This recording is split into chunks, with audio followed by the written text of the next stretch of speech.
রুটি দিয়ে ডেজার্ট তৈরি করে ফেললাম।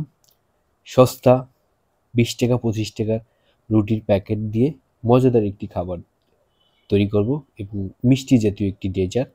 অনেকেই খেয়েছেন বলে আমার মনে হয় না। যদি কেউ না খেয়ে থাকেন, এটা একবারে সহজ। তবে কিছু উপকরণ দরকার, সেটা খুব দামি উপকরণ। যেক্ষেত্রে রুটিটা সস্তা হলেও আপনার দুধ লাগবে, ঘাসি দুধ লাগবে, বাদাম লাগবে, কাজু বাদাম লাগবে। সব কিছু মিলেঝিলে একটি অন্য আইটেমগুলা একটু দামি মনে হয় আমার কাছে। কারণ দুধ হয়তো অনেকের কাছে মনে হবে যে দামি না, কিন্তু কাজু বাদাম, বাদাম বা পরিয়ে তৈরি প্রণালীটা একটু কঠিনই। রুটিগুলো আমরা গরম করে নিচ্ছি কেটে কেটে তাওয়ায় হালকা। এটি গরম হয়ে যাওয়ার পর মানে ভাজার মতো হালকা একটু ভেজে নিচ্ছি। এরপরে প্রক্রিয়া হচ্ছে আমাদের, সেটা আপনাদের দেখাচ্ছি। মেইন যেটা হচ্ছে দুধ। এই যে আমরা দুধ গরম করে নিচ্ছি, অনেকগুলো পরিমাণ দুধ নিচ্ছি। দুধের ভিতরে হালকা চিনি দিয়ে দিচ্ছি। চিনি পরিমাণ মতো, যে যত মিষ্টি খেতে পারেন সে তত মিষ্টি দিবেন। মিষ্টি জাতীয় জিনিস ক্ষেত্রে মিষ্টিটা কম হলে আর তেমন মজা লাগবে না।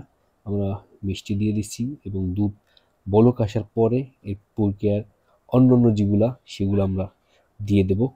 কারণ মিষ্টি ডেজার্টটা যদি ডেজার্টই মিষ্টি কোয়ালিটি না হয়, সেক্ষেত্রে আমরা একটু নাড়ে চেড়ে নিচ্ছি। এর ভিতরে কিছুটা গুঁড়া দুধও দিতে হবে, কারণ গুঁড়া দুধটার আলাদা একটা ফ্লেভার আছে। সেই জন্য আমরা পাতা গুঁড়ো দুধ দিয়ে দিচ্ছি এবং গুঁড়া দুধের পরিমাণটা যত, যে যত দুধ পরিমাণ দিতে পারবেন সে তত স্বাদ হবে। এবং এই যে দেখেন আমরা একটু ঘন ঘন হয়ে গেছে, এবং ঘন ঘন হয়ে যাওয়ার পর এর ভিতরে আমরা যে রুটি বা যেটা আমরা হালকা ভেজে নিয়েছি সেই রুটিগুলো দিব। এবং তার ভিতরে এর আগে কিছু আমরা বাদাম নিয়ে নিচ্ছি। বাদাম, কিশমিশ, কাজু বাদাম এবং নর্মাল বাদাম সব কিছু, এটাই টেস্টি করে দিবে সব খাবারটাকে। এবং আমরা দুধটা গরম দেওয়ার পর একটা জারে আমরা রুটিগুলো রেখে দিছি এবং তার ভিতরে দুধটা ঢেলে দেব। এবং দুধ ঢেলে দেওয়ার পরে উপরে বাদামগুলো দেবো এবং পরিয়ে।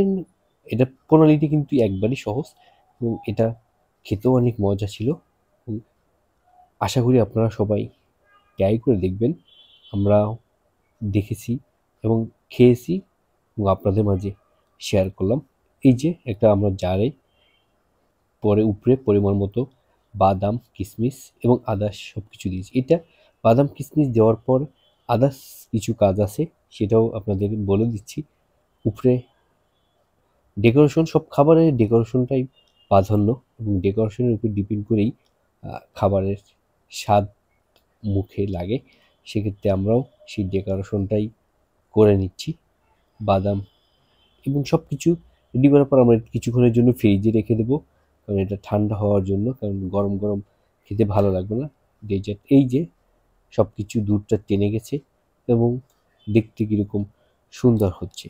এটা খেতেও মজা ছিল এবং আমাদের হাতে, স্পেশালি ওয়াইফের হাতে এটা খুব ভালোই হয়েছে এবং আমি খেয়ে দেখেছি অনেক মজা হয়েছে। কারণ খাওয়ার জন্য তৈরি করছি। ধন্যবাদ সবাইকে, ভালো থাকবেন।